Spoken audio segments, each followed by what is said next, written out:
So if you look, when we look back at the history of humanity, it's littered with these examples where we created tools without the wisdom of really knowing how to use them.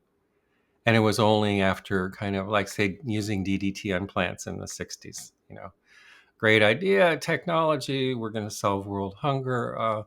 Oops, later, not such a good idea. We're good at creating these tools, but not really understanding them. And AI might be a version of that. Um, and so that comes down to even a deeper question, which I call the why do you get up in the morning question? Meaning, like, say you have all these tools that writes your homework, writes the novels for you, does all your work for you. You live in a virtual reality space. You have a universal income. Why do you get up in the morning? What is it about being human? Because the thing about tools is they have no inherent value in their own. They have a value in how they're used. But if they're not used with awareness, the technology of the tool starts to drive the use.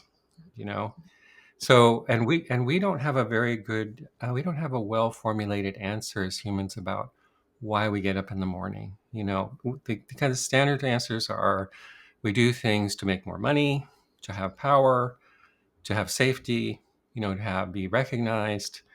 Those are what I call lower level stories. They're important. Survival stories are important, but that's a very low level. So, is there anything more about being human than just making as much money as you can, having the most likes, owning the most stuff, having the most power?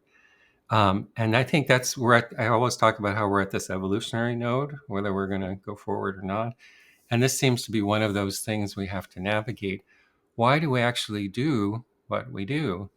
If you look like at a screwdriver, which is a tool, well, a screwdriver can be used to make a prison to imprison innocent people who have political dissent. But the screwdriver can also be used to take that jail apart, you know? So the use is all in the tools, but if we don't understand like why we're here and what it means to be human and how we're going to use our tools in service of that vision, then I think we're going to stumble around and keep running into trouble.